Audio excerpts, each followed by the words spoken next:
성경은 드라마다 5번째 시간, 산막, 구속의 시작, 왕이 이스라엘을 택하시다. 가인부터 바벨탑까지입니다. 지난 시간 에덴에서 추방당한 아담과 하와를 살펴보았는데요. 이렇게 타락의 결과로 에덴에서 추방당했다 하더라도 인간됨이 완전히 사라지는 것은 아닙니다. 아담과 하와는 여전히 하나님의 형상으로 남아있고요. 하나님이 타락 전에 계획하신 대로 결혼을 하고 자녀를 낳고 가족을 이룹니다.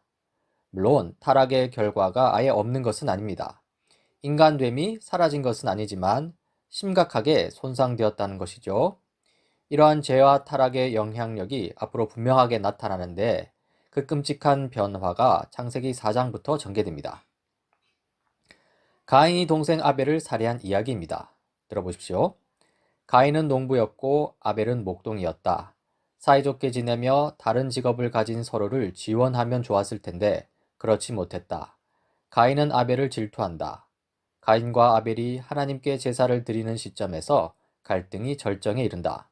하나님은 아벨의 제사는 받으셨지만 가인의 제사는 받지 않으셨다.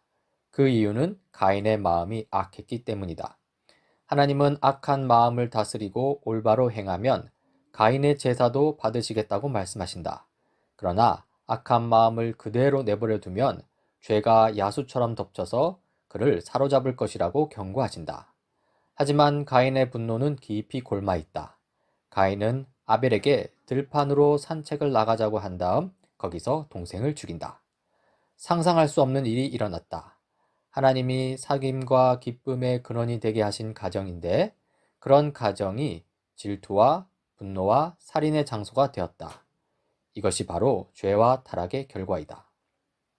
자, 이 가인이 아벨을 죽인 이후에 가인은 어떻게 되었을까요? 하나님은 가인의 살인을 혐오하셔서 그 즉시 모든 것을 파괴하셨을까요? 그렇지 않습니다. 창조 세계를 위해 하나님께서 마련하신 선한 질서는 여전히 유지됩니다. 가인은 그 이후에 결혼을 하고 아들을 낳아 이름을 에녹이라고 지었고요. 도시를 세우고 그 도시에 자기 아들의 이름을 붙였습니다. 가인과 그의 가족은 여전히 하나님의 형상으로 지음받은 인간들인 것이죠. 그러나 이 창조 세계의 선한 질서는 여전히 유지되긴 하지만 그러나 심각한 왜곡을 경험합니다. 이 앞으로 전개되는 이 가인의 자손들의 이야기는 죄와 타락에 빠진 인간들이 삶의 방향을 아주 잘못 설정할 수 있다는 사실을 분명히 보여줍니다. 이 가인의 자손들이 타락한 문화를 이루어가는 것을 살펴보기 전에 먼저 이 문화를 향한 하나님의 원래 의도가 무엇인지 살펴봅시다. 이 문화는요, 이 음악 같은 것을 만들거나 집을 짓거나 경제, 정치 구조를 세우는 등 이 사회에서 이루어지는 모든 조직적인 활동을 가리킵니다. 이 문화명령이라고 하죠. 창세기 1장 26절에서 28절, 그 중에 26절입니다. 우리가 우리의 형상을 따라 우리의 모양대로 사람을 만들자. 그리고 그가 바다의 고기와 공중의 새와 땅 위에 사는 온갖 들짐승과 땅 위를 기어다니는 모든 길짐승을 다스리게 하자. 이 성경 구절에서 우리는 세상을 다스리라는 명령을 보게 됩니다. 이 세상, 곧 창조 세계를 다스리라는 명령은요, 이 하나님의 선한 창조 세계에 대한 이 왕실 청지기로서의 역할이기도 하고요. 그리고 하나님의 창조 세계의 숨겨진 잠재력을 개발하라는 명령이기도 합니다. 여기서 왕실 청지기직이라고 했는데요. 이 건축, 농업, 예술, 이 가정생활 등 이 삶의 모든 영역에서 하나님의 형상으로서 우리가 성취할 수 있는 것이 무엇인지 탐구하고 이 발전시키는 역할을 담당하는데요. 하나님은 우리를 이러한 왕실 청지기로 부르셨습니다. 이 왕실 청지기 또 세상의 다스림의 목표가 있습니다. 바로 왕실 청지기의 다스림을 통해 창조세계 전체가 이 위대한 교향곡처럼 하나님의 영광을 점점 더 많이 선포하는 것이죠. 자, 이제 문화를 주도하는 이 가인과 자손들에 대해 살펴봅시다. 먼저 가인입니다. 이 자기 아들의 이름을 따서 에녹이라는 도시를 세우지요. 이 도시는 이 문화의 집합체입니다. 그리고 그 야발은 이 장막에 거주하며 가축을 치는 자의 조상인데요. 이 축산 영역에서 문화를 세워갑니다. 또 가인의 자손 유발은 이 수금과 퉁소를 잡는 자의 조상인데요. 이 음악 영역에서 문화를 세워갑니다. 그리고 두발 가인인데요. 그는 이 구리와 쇠로 여러 가지 기구를 만듭니다. 철강, 기계 등에서 이 관련된 문화를 세워가는 것이죠. 그리고 라멕입니다. 라멕은 시를 썼습니다. 이 문학 영역에서 문화를 세워갑니다. 이러한 문화와 문화를 구성하는 요소들 자체는 이 선합니다. 이 문화 활동 자체는 이 악한 것이 아닙니다. 따라서 우리는 이 모든 문화적 활동을 이 죄의 결과라고 가정해서는 안 됩니다. 이 문화 활동은 하나님을 섬기고 영화롭게 할 수 있는 기본적인 방법이고요. 이러한 문화적 업적은 하나님께서 창조 세계에 심어 놓으신 잠재력을 발전시킬 때 성취되는 것입니다. 그런데요, 이 문화가 죄와 타락으로 왜곡되고 맙니다.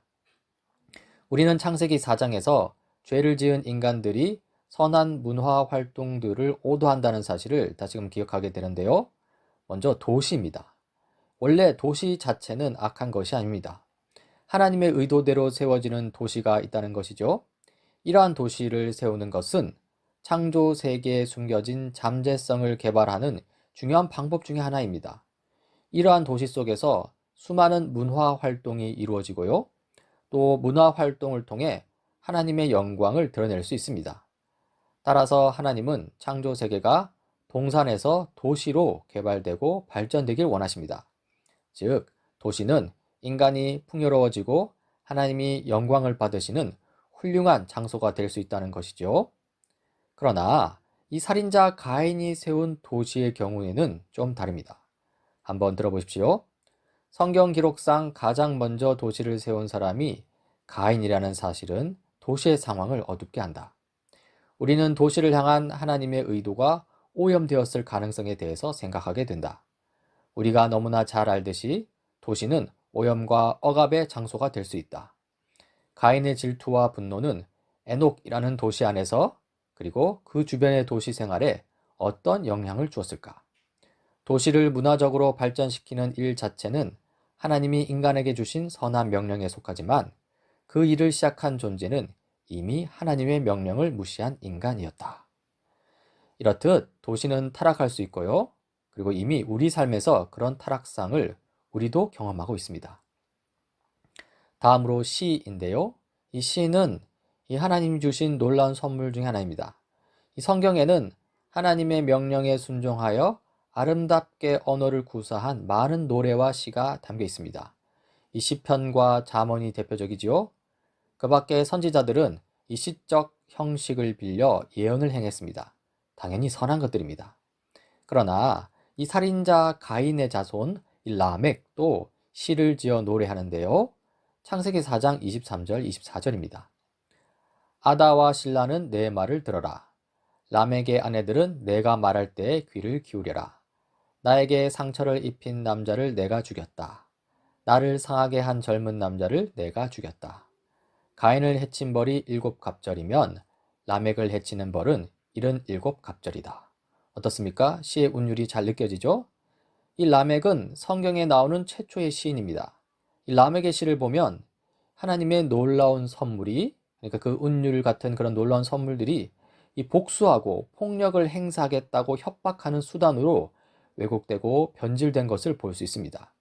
즉, 라멕은 하나님을 무시하고 부인하는 방식으로 시를 잘못 사용하고 있다는 것이죠. 이렇듯 문화는 죄와 타락의 영향력 속에서 왜곡되기도 합니다. 그리고 이러한 상황 속에서 우리는 노아 이야기를 살필 수 있는데요. 먼저 창세기 5장 이 아담의 족보를 보면 이 마지막에 라멕의 소망이 나옵니다. 5장 29절입니다. 라멕은 아들의 이름을 노아라고 짓고 말하였다.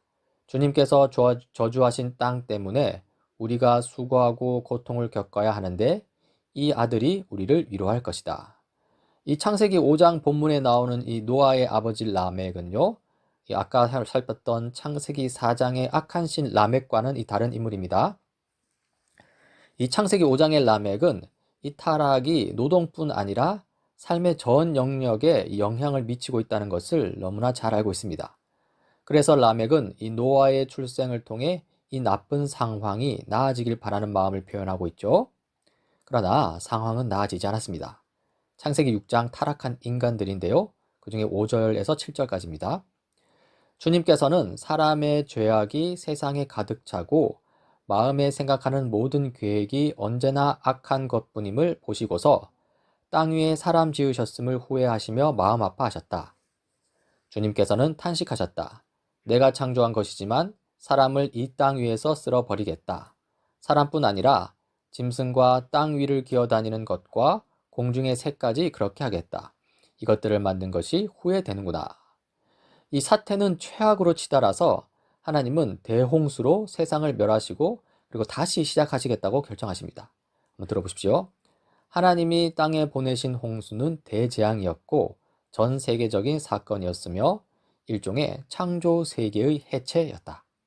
어마어마한 양의 물이 큰 기품의 샘들이 터지는 것처럼 지면에 쏟아졌고 40일 동안 쉬지 않고 비가 내렸다. 이러한 대홍수 상황에서 우리는 은혜를 입은 노아를 보게 됩니다. 이 대홍수가 나기 전에 하나님은 노아에게 방주를 지으라고 지시하셨습니다. 그리고 노아가 만든 방주를 통해 노아와 그의 가족과 땅에 있는 각종 동물들이 대홍수 심판으로부터 건짐을 받게 되는 것이죠. 그런데 이때 동물들까지 방주로 들인 이유는 무엇일까요? 네, 그 이유는 하나님이 동물들을 포함하여 그분의 창조 세계 전체에 관심을 갖고 계시기 때문입니다. 실로 구원은 인간에게서 멈추지 않습니다. 구원은 창조 세계 전체를 포함합니다. 이 저명한 신학자 칼 바르트는 다음과 같이 말했습니다. 동물은 언약의 독립적 주체로서가 아니라 수행원으로서 언약에 드리운 약속과 저주를 공유하면서 독립적 주체인 인간과 함께 그 언약에 참여할 것이다. 이렇게 노아 이야기에서 이 죄에 대한 끔찍한 심판, 대홍수에도 불구하고 다시 한번 창조 세계를 향한 하나님의 원래 목적을 이루시려는 이 은혜로운 언약이 명시됩니다. 이 대홍수 이야기는 거룩하신 재판관이자 은혜로우신 구속자이신 하나님을 보여주고요. 노아와 그의 가족이 방주 밖으로 나왔을 때 그리고 하나님은 이 노아와의 언약을 세우십니다. 여기서 우리는 한번 언약에 대해서 살펴보고자 하는데요. 이 팔머 로버슨에 따르면 이 언약은 하나님에 의해 주권적으로 시행된 피로 묶인 유대 관계입니다. 먼저 유대 관계를 살펴봅시다. 이 언약이란 하나님과 하나님 백성 사이의 깊은 인격적 관계를 나타내는데요. 이 관계는 아주 친밀한 것이고요. 그래서 하나님은 하나님 자신을 그의 백성과 묶는다. 그리고 맨다. 이렇게 생각하신 것이죠. 향후 이스라엘 백성과 맺으신 언약에 대한 이 성경의 표현으로 이런 구절이 자주 나오는데요. 나는 너희 하나님이 되겠고 너희는 내 백성이 되리라. 여러분도 많이 들어보셨죠? 다음으로 피로 묶인을 한번 살펴봅시다. 이 언약이란 이 법적으로 확증된 관계입니다. 이 언약 관계는 희생 제물을 바치고 피를 뿌리는 의식으로 상징되는데요. 바로 이 신약에서 예수 그리스도의 십자가 피로 이 언약 관계가 절정에 이르게 되는 것을 우리는 봅니다. 이 사실, 이 구약의 모든 희생 제사는 이 예수 그리스도의 십자가 피를 가리키면서 그 진정한 의미를 가질 수 있는 것이죠. 마지막으로 하나님에 의해 주권적으로 시행된을 한번 살펴봅시다. 이 성경이 말하는 언약은 이 동등한 당사자들이 서로 동의하는 규정들을 만들어내는 그런 관계가 아닙니다. 오히려 그 반대로 하나님이 일방적으로 세우신 것이고요. 하나님만이 언약 관계의 내용을 확증하실 수 있습니다. 따라서 이 은혜가 넘치는 언약은요, 이 하나님에게 달린 바 절대로 파기될 수 없는 것입니다. 자, 언약에 대해 한번 정리해 볼까요? 언약은 신실하신 하나님의 주권적 결정과 영원하신 예수 그리스도의 피에 의해 세워진 바 절대 파기될 수 없는 하나님과 하나님의 백성 사이에 맺어진 유대 관계. 이러한 언약 관계 속에서 노아는 새 아담으로 세워지는데요. 노아는 대홍수, 즉 창조 세계의 해체 이후에 새 아담 같은 존재가 됩니다. 마치 창조 전의 혼돈과 공허, 어두움, 그리고 그 이후에 등장한 아담과 비슷하게 말이죠. 창세기 1장에서 아담은 이런 명령을 받습니다. 하나님이 아담과 하와에게 복을 베푸셨다. 하나님이 그들에게 말씀하셨다. 생육하고 번성하여 땅에 충만하여라. 마찬가지로 창세기 9장에서 새 아담 노아는 이런 명령을 받습니다. 하나님이 노아와 그의 아들들에게 복을 주시며 말씀하셨다. 생육하고 번성하여 땅에 충만하여라. 이렇게 노아는 두 번째 아담으로서 이 사명을 위임받습니다. 하나님은 노아와 새로운 출발을 하고 계시지만 이 창조 세계를 향한 그분의 목적은 아담 때와 동일하고요. 또 하나님이 노아와 맺으신 언약의 내용은 아담 때와 마찬가지로 창조 세계 전체로 확장됩니다. 창세기 9장 16절 17절입니다. 무지개가 구름 사이에서 나타날 때마다 내가 그것을 보고 나 하나님이 살아 숨쉬는 모든 것들 곧 땅 위에 있는 살과 피를 지닌 모든 것과 세운 영원한 언약을 기억하겠다. 하나님이 노아에게 말씀하셨다. 이것이 내가 땅 위의 살과 피를 지닌 모든 것과 더불어 세운 언약의 표다. 이렇게 하나님은 노아와 언약을 세우시는데요. 그런데 이런 노아가 이 실패를 하고 맙니다. 이 창세기 9장 20절부터 22절까지죠. 노아는 처음으로 밭을 가는 사람이 되어서 포도나무를 심었다. 한 번은 노아가 포도주를 마시고 취하여 자기 장막 안에서 아무것도 덮지 않고 벌거벗은 채로 누워 있었다. 가나안의 조상 함이 그만 자기 아버지의 벌거벗은 몸을 보았다. 그는 바깥으로 나가서 두 형들에게 알렸다. 우리는 이 성경 구절에서 이 문화적 발전을 먼저 볼 수 있습니다. 그렇죠? 노아의 다스림 아래 농업이 진보했다. 노아는 포도나무를 심고 포도주 제조법이라는 이 하나님이 주신 놀라운 기술을 발전시킨 첫 번째 사람이 되었다. 그렇죠? 그러나 이 문화가 왜곡되는 것도 보게 되죠. 그러나 포도주 만드는 기술이 그 자체로 좋은 선물이긴 하지만 그것은 죄를 짓는 쪽으로 오용될 수 있다. 세계 최초의 포도주 양조업자는 술에 취해 벌거벗은 채로 잠이 들므로써 이 자신과 가족에게 수치가 된다. 그리고 그러한 어떤 잘못이 이제 확산되는 것이죠. 아버지 노아의 벌거벗음에 대해 말하고 다닌 것은 악한 경멸 행위로 여겨졌다. 이 사건으로 노아의 후손은 더욱 몰락한다. 노아는 함의 아들 가나안을 저주한다. 이러한 불행에도 불구하고 인류는 더욱더 번성하는데요. 창세기 10장이죠. 그 중에 32절입니다. 이들이 각 종족의 족보를 따라 갈라져 나간 노아의 자손 종족이다. 이 앞선 족보에 대한 설명인데요. 그리고 홍수가 난 뒤에 이 사람들에게서 여러 민족이 나와서 세상으로 퍼져나갔다. 이 창세기 10장은 노아의 아들들로부터 나와서 세상을 가득 채우는 민족들에 대해 이야기합니다. 이는 하나님이 아담에게 내리신 명령이 분명하게 성취된 것이고요. 또한 하나님이 노아에게도 반복해서 하신 명령이 성취된 것이기도 합니다. 그렇죠? 생육하고 번성하여 땅에 충만하라. 그러나 우리는 이렇게 퍼져나간 민족과 인류가 이인에 타락하는 것을 보게 되는데요. 바로 바벨탑 이야기입니다. 창세기 11장 3절이죠. 그들은 서로 말하였다. 자, 벽돌을 빚어서 단단히 구워내자. 사람들은 돌 대신에 벽돌을 쓰고 흙 대신에 역정을 썼다. 이 성경 구절에서 이 도시를 건설하려는 이 충동은 하나님의 세상에서 정상적인 문화 발달의 한 면임을 확인할 수 있습니다. 그리고 창세기 11장 4절이죠. 그들은 또 말하였다. 자, 도시를 세우고 그 안에 탑을 쌓고서 탑 꼭대기가 하늘에 닿게 하여 우리의 이름을 날리고 온 땅 위에 흩어지지 않게 하자. 하지만 이 성경 구절에서 이 도시 건설의 문화적 열정이 그릇된 방향으로 나아갈 수 있다는 것을 봅니다. 즉, 바벨탑 이야기에서 우리는 엄청난 규모로 잘못이 저질러지는 것을 목격하고 마는 것이죠. 이러한 바벨탑의 의미를 살펴보자면요. 이 바벨은 아담의 종족이 다시 한번 하나님을 떠나서 인간의 자율성을 얻어내려고 한 이 기념비적인 공동의 시도입니다. 사람들이 동방으로 이주하면서 그들은 거대한 탑과 도시를 세운다.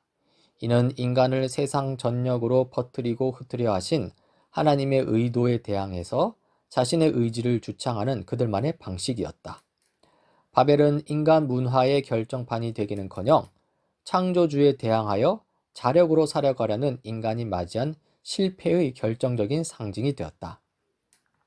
하나님은 인간들에게 온 땅에 널리 퍼지라고 명령하셨지만 메소포타미아의 이 집단은 오히려 자신들을 위한 안전지대를 세우고 이를 위해 환경을 관리하고 스스로를 보호하려고 마음먹었다. 이들은 하나님이 주신 통일성과 동일성보다는 거짓되고 자율적인 집단주의와 자신들의 작품을 통한 명성을 추구했다. 여기서 우리는 선악을 알게 하는 나무의 과실을 먹는 일이 반복되는 것을 본다. 하지만 이번에는 그 규모가 훨씬 크다. 그들은 바벨탑을 건설함으로써 하나님처럼 되고자 했다. 네, 인류는 하나님처럼 되고자 했고요. 그리고 그러한 죄악은 하나님의 심판을 초래하고 맙니다. 창세기 11장 7절 8절입니다. 자, 우리가 내려가서 그들이 거기에서 하는 말을 뒤섞어서 그들이 서로 알아듣지 못하게 하자. 주님께서 거기에서 그들을 온 땅으로 흩으셨다. 그래서 그들은 도시 세우는 일을 그만두었다. 이 바벨탑 건설자들은 높이 쌓아 올린 바벨탑을 보면서요, 이 하나님처럼 되고자 했습니다. 하지만 하나님은 바벨탑을 보시기 위해 애써 내려오셔야 했습니다. 하나님에게 이르기에는 한참 모자르다는 것이죠. 그리고 하나님은 그들의 교만을 책망하십니다. 하나님은 사람들의 언어를 혼잡하게 하여 그들을 널리 흩으심으로써 심판하십니다. 하나님은 이렇게 그들을 향한 그분의 뜻대로 그들이 지면으로 흩어지게 합니다. 그렇죠? 생육하고 번성하여 땅에 충만하라. 네, 오늘 살핀 전체 내용을 좀 정리해 보고자 합니다. 가인은 아벨을 죽였습니다. 하지만 하나님의 은혜로 목숨을 부지하고 가인과 그의 자손들은 도시를 세웁니다. 도시를 세운 가인의 자손들을 비롯하여 모든 인류는 극도로 타락하여 대홍수 심판을 받습니다. 하지만 하나님의 은혜로 노아를 통해 인류는 존속을 계속 이어갑니다. 인류는 한데 모여 하나님처럼 되고자 바벨탑을 세웠습니다. 하지만 하나님께서는 그들의 언어를 혼잡케 하셔서 그들을 흩으시고 땅에 충만케 하십니다. 자, 이제 하나님께 반역한 채 땅에 흩어진 인류를 하나님은 어떻게 구원하실까요? 창세기 4장부터 11장까지는 창조 세계 안에 있는 인간 죄성의 절정을 보여줍니다. 그러나 창세기 12장은 하나님의 창조 세계를 향한 그분의 목적을 흔들림 없이 수행하시는 또 다른 시작을 보여줍니다. 바로 아브라함 이야기인데요. 다음 시간에 살펴보도록 하겠습니다.